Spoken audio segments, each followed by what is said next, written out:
He is mean. He has difficulty communicating.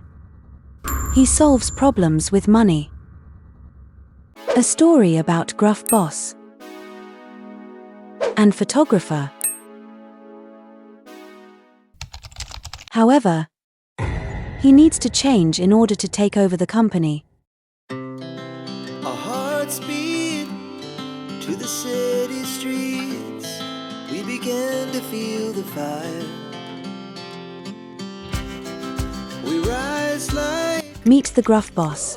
Coming soon in March. A wealthy man with a rough personality struggles to communicate, raised by his grandfather after his parents passed away. An easygoing photographer with a simple lifestyle, great communication skills, and excellent rapport with others.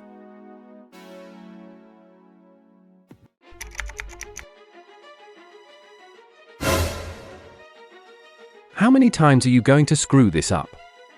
I hired you, and you're getting paid just to mess things up. What the hell are you doing? Are you really this incompetent? Don't bother coming back tomorrow. Tim was being pushed into a business marriage arranged by his family. As people kept asking, "When's the engagement?" Because Tim is not good at socializing, his grandfather arranged a business marriage for him to help the company grow in the future. He felt overwhelmed and decided to leave. Meanwhile, Paul was lying on the ground, taking photos of shadows and graffiti, listening to soft music. He didn't notice Tim rushing by. Tim accidentally knocked over Paul's assistant's camera bag, spilling lenses and film everywhere. Tim instinctively shouted, "Watch where you're going."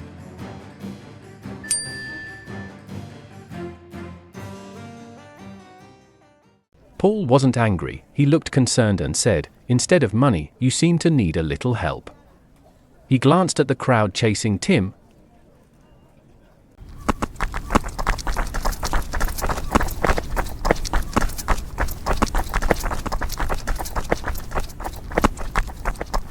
Suddenly, Paul pulled Tim behind the graffiti wall and covered his mouth with his hand.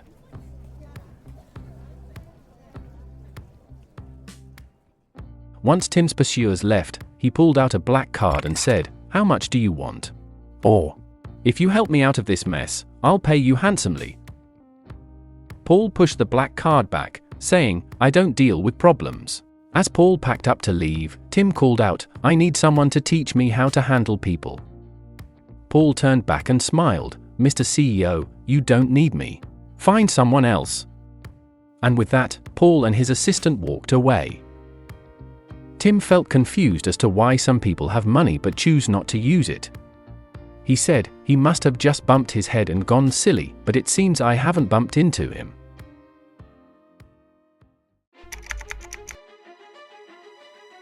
Tim is in the office, looking at the resume in his hand, feeling dissatisfied. While he's dealing with work, the thought of a business marriage frustrates him, and he throws his tablet on the floor.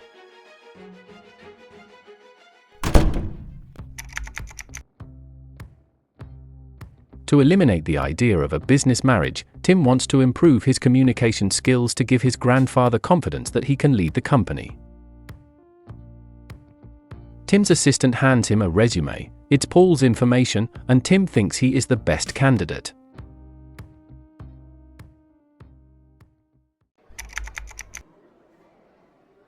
Paul is in a photography studio when Tim suddenly bursts in, startling him. Huh. Tim says, "I've checked you out. You have a wide network and good communication skills. You're perfect to be my coach." Paul looks confused and responds, "I'm a photographer, not a coach."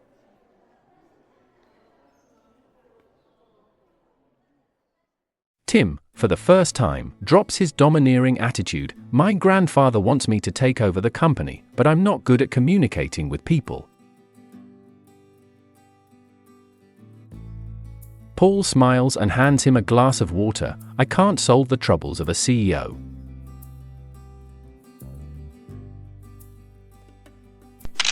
Paul notices Tim's phone wallpaper, a picture with his grandfather, showing Tim's gentle expression. Before leaving, Tim leaves a business card. If you change your mind, feel free to contact me. Paul looks at the card, which reads Tim, heir of the group, and wonders to himself why he struggles with communication. Where are his parents?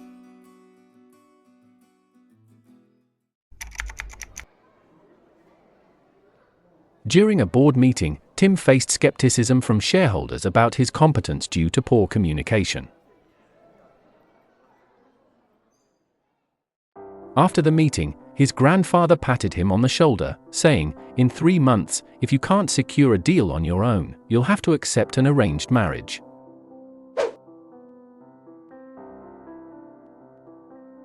Tim looked at his grandfather's pale face and felt an unprecedented pressure for the first time.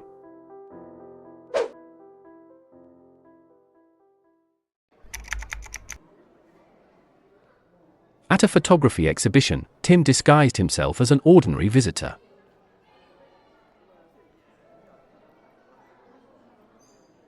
He watched Paul handle conversations effortlessly with others, filled with envy, and secretly took a photo of him with his phone.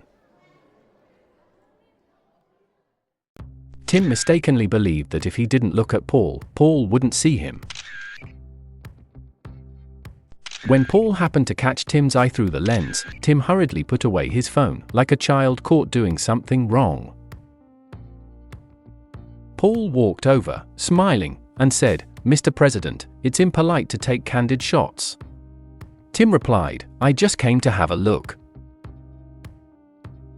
Paul then took Tim around to talk with various visitors, while Tim admired Paul's confidence.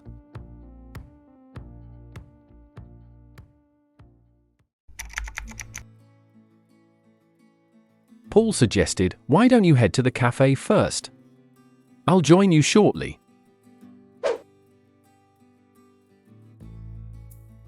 At the cafe, Tim opened up, "My grandfather is seriously ill, and I can't let the group fall into the hands of outsiders. I must learn to communicate and close deals. I can help with your studio's rent issue. I know you're facing a lease crisis." Paul added, "Next time you contact me, just send a message. Come by for a photo." Tim's expression was stiff, hesitating between a smile and seriousness. Paul encouraged, "Come on, let's take a selfie this time. Remember to smile." And just like that, Tim smiled for the first time in front of the camera.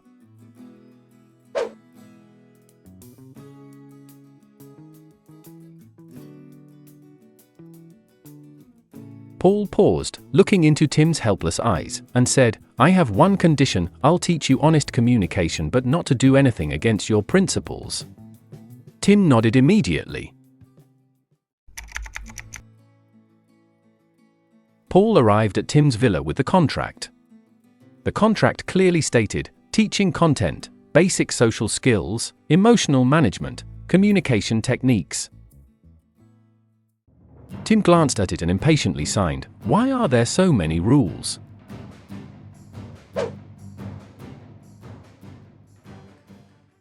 Paul took out a notebook, for the first lesson, identifying your social weaknesses. He asked Tim, "What social situation do you fear the most?" Tim hesitated, "Any situation that requires talking." Paul couldn't help but laugh. Paul had Tim practice initiating a greeting. Tim stiffly said good morning to the servant, nearly scaring his into dropping his tray. Paul held his forehead. "CEO, be gentle, this isn't a command." Tim took a deep breath and rephrased to the servant, "Good morning, thank you for your hard work." Though his tone remained a bit stiff, it was softer.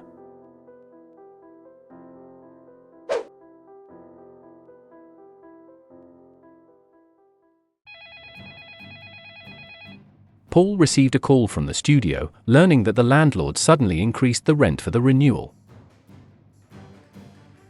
Tim silently took out his phone and messaged his assistant without telling Paul.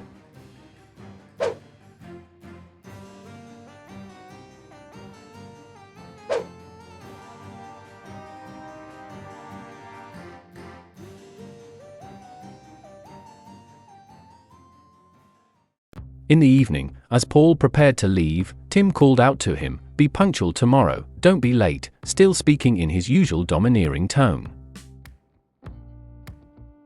However, Tim secretly handed him a bottle of imported mineral water. "Drink this on your way."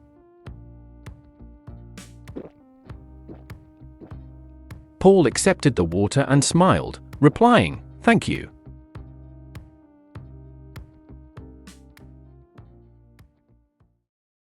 At the supermarket, Paul teaches Tim about polite communication. The goal is to ask the staff, "Where are the freshest steaks?" Tim yells at the staff, "Bring out the best steak." The staff is taken aback. Paul says to the staff, "I'm sorry, he's a bit nervous today." "Where are the skinless apples? Why do all of them have skins?" Paul pulls Tim aside. Communication isn't about commands, it's about equal dialogue.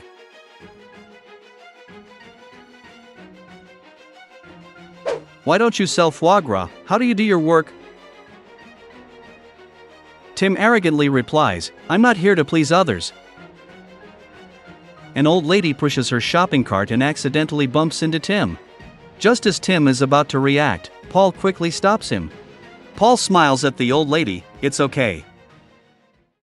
The old lady smiles and hands Tim a candy. "You look quite spirited, just a bit quick-tempered." For the first time, someone isn't intimidated by Tim and even reaches out to him. Tim takes the candy and quietly says, "Thank you."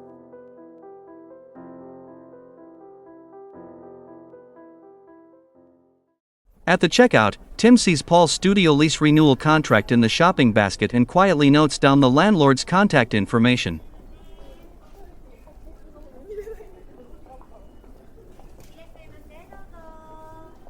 Paul doesn't notice what he's doing and says, "You did well just now, I'll reward you with ice cream."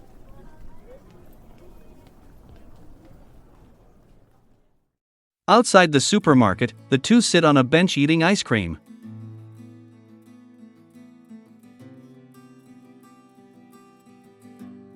Tim accidentally gets ice cream on the corner of his mouth.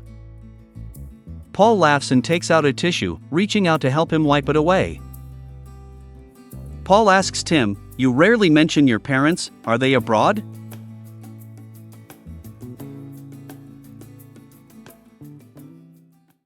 Tim replies, "They passed away in an accident when I was young. My grandfather raised me."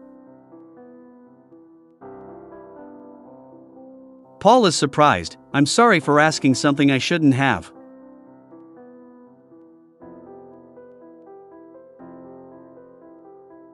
Tim responds, "It's been many years, if you ask me, I'm willing to answer." Paul says, "Don't worry. I am by your side."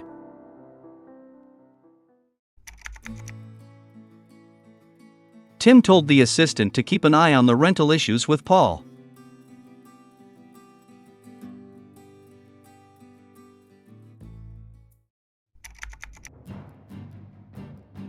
Paul's studio is being threatened by the landlord, who shows up with an assistant and arrogantly declares, "The rent will triple, or you'll have to move out by tomorrow."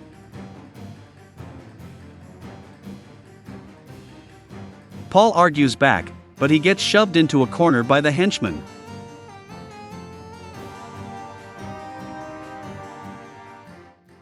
Tim suddenly arrives with bodyguards and, seeing Paul being bullied, becomes furious.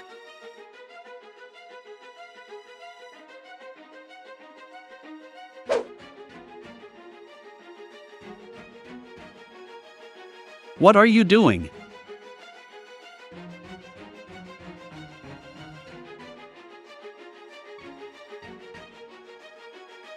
Tim steps in front of the landlord and angrily says, "Stop it. I'm renewing the contract for this studio for 10 years. The landlord quickly nods in fear.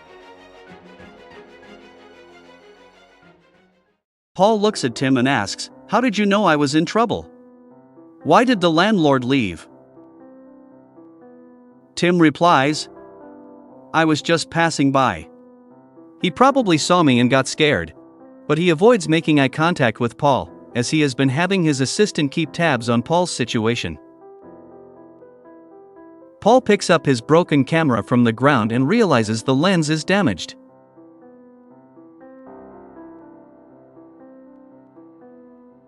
Tim takes out a black card and offers, "Buy the best lens, I'll cover it."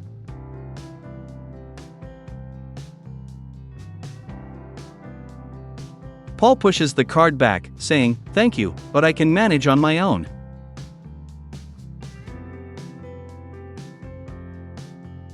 The two sit on the floor of the studio. Paul is fixing his camera while Tim quietly hands him tools.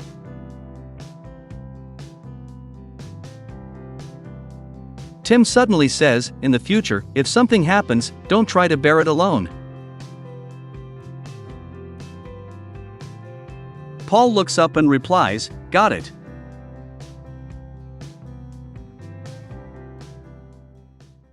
Late at night, as Tim leaves the studio, his assistant reports,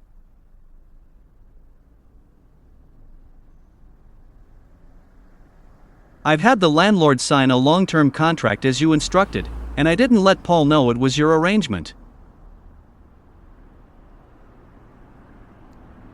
Tim nods, saying, "Don't say too much," while secretly looking forward to seeing Paul again tomorrow.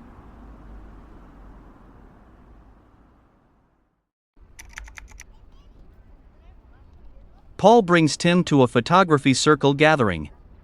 Tim is dressed in a custom suit, making him stand out among the casually dressed crowd. They talk about popular photography equipment, but Tim can't join the conversation.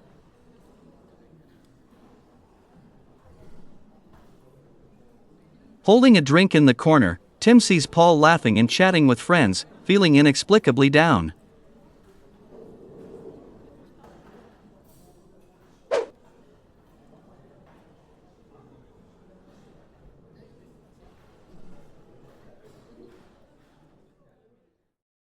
Accidentally, he spills his drink on himself.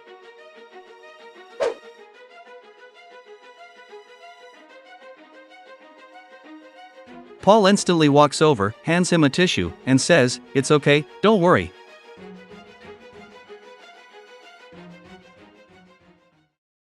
He nudges Tim to join the conversation and whispers in his ear, "You like watching dramas, right? You can talk about the cinematography in them."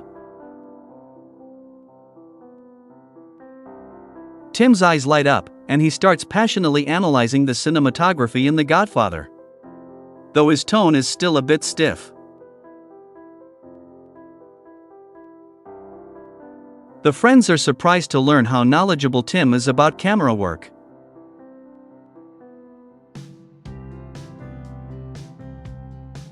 During the gathering's game segment, everyone has to sketch someone next to them.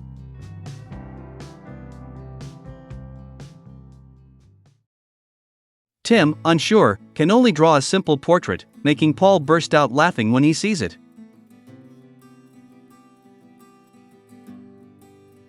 As the gathering ends, Tim sits in the car with a smile, thinking, "Today wasn't too boring."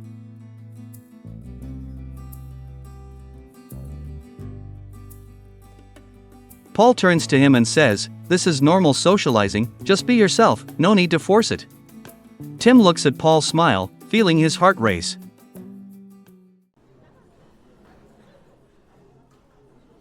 During the company's dinner, Grandpa asked Tim to welcome the important client, Mr. Zhang.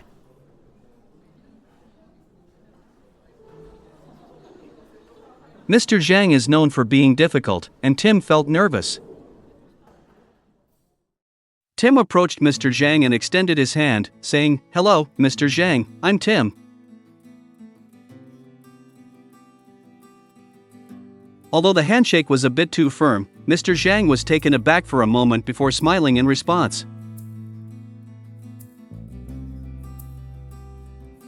Mr. Zhang complained about the cooperation partner being slow, and Tim didn't interrupt this time. Instead, he listened intently. Tim nodded at appropriate moments, saying, "You're right, I would be upset too." Grandpa saw this and smiled with relief, saying to the butler, "This boy is finally showing some potential." Tim noticed Paul standing quietly at the entrance of the banquet hall and gave him an okay hand sign.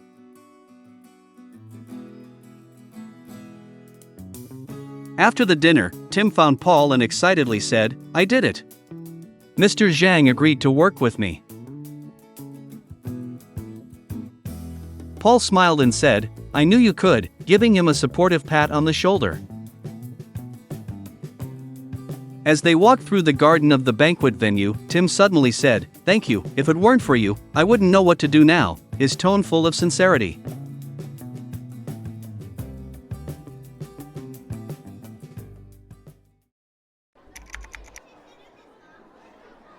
At Paul's photography exhibition, a handsome businessman is showing interest in Paul.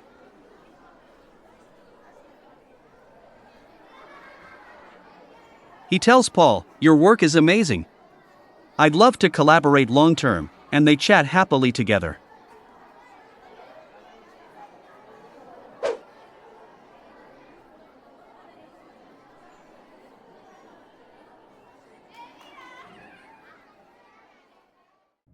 Tim, standing not far away, is really upset. His assistant asks, "Should we go over and say hello?" Tim replies, "No need. Let's see how long he can talk." When the businessman tries to put his hand on Paul's shoulder, Tim suddenly rushes over and wraps his arms around Paul's waist. Tim says, "He's my personal trainer, he doesn't have time to discuss collaboration." Paul awkwardly tries to push him away.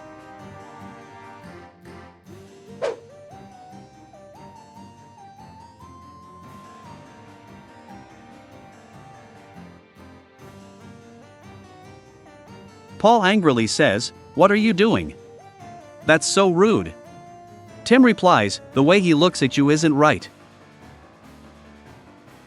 Tim adds, "I'm just worried you might delay my teaching schedule." Seeing Tim's jealous expression makes Paul laugh. "Are you really worried about me?"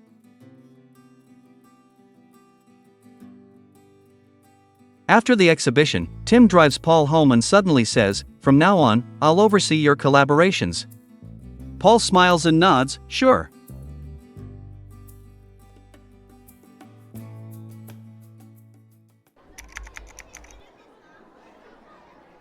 Tim hosted the meeting, no longer making unilateral decisions as he used to.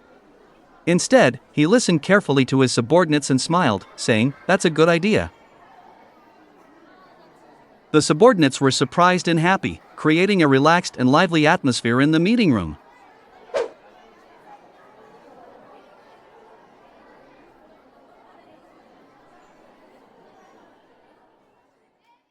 After the meeting, Grandpa patted Tim on the shoulder and said, "You passed the 3-month test."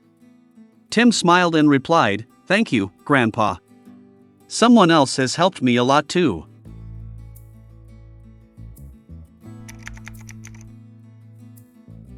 Tim no longer watched dramas alone, instead, he watched movies with Paul, who explained the camera work to him. When an ambiguous scene appeared in the film, Tim leaned closer and nervously asked, "Is it okay?" Paul's cheeks flushed, and he gently nodded.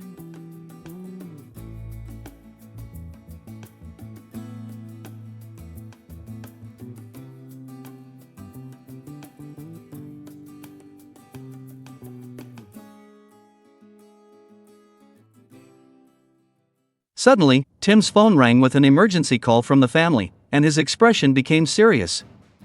"I'll head over right away."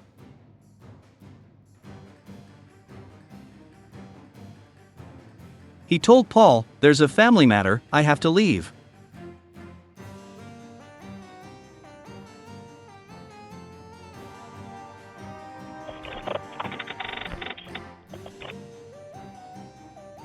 At the villa's entrance, before getting into the car, Tim turned to Paul and said, "Wait for me, I have something very important to tell you."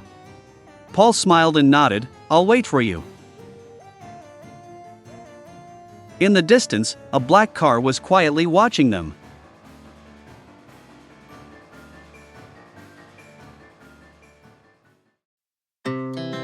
Our hearts beat to the city streets. We began to feel the fire. We rise like tall buildings as the chemicals they take us higher. The night's young and it's just begun as she puts her hand in mine. We wanna chase the night, wanna dance to the light, pull the stars from the sky, just two hearts running wild. Never sleep, never stop, as we shout from the top. We're gonna be two hearts running wild.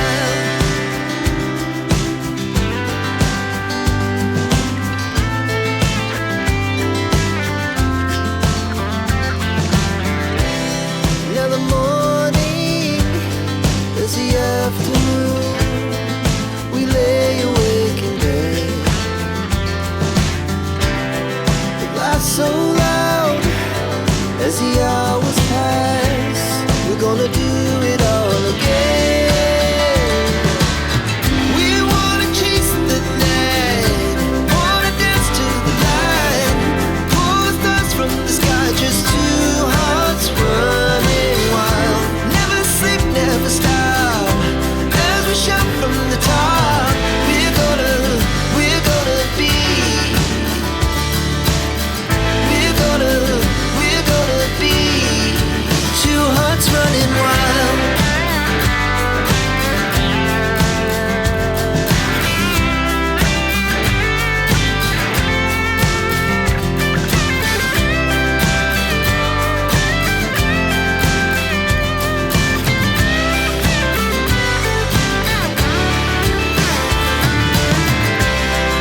The moonlight, summer sky, it was the best we ever had. And we'll stay on forever.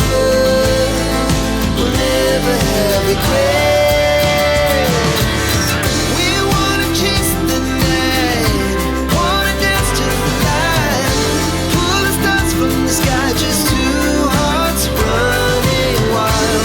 Never sleep, never stop, as we shout from the top.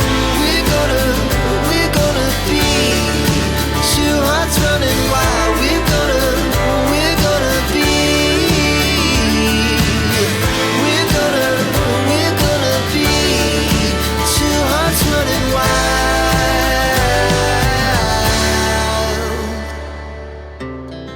Our hearts beat to the city streets. We began to feel the fire. We rise like tall buildings as the chemicals they take us higher. The night's young and it's just begun as she puts her hand in mine. We wanna chase the night, wanna dance to the light, pull the stars from the sky, just two hearts running wild. Never sleep, never stop, as we shout from the top. We're gonna be two hearts running wild.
thank you for watching. Your support is what allows us to continue creating content. If you'd like to help, here are a few ways you can contribute. First, please remember to like, share, subscribe, and comment. This directly helps our channel grow by letting YouTube know you enjoy our work. Second, you can make a one-time donation through Buy Me a Coffee to give us an extra boost. Third, consider joining our Patreon community. We offer both free and paid memberships, where you can unlock access to exclusive creative resources. As always, thank you so much for your support. It means everything to us.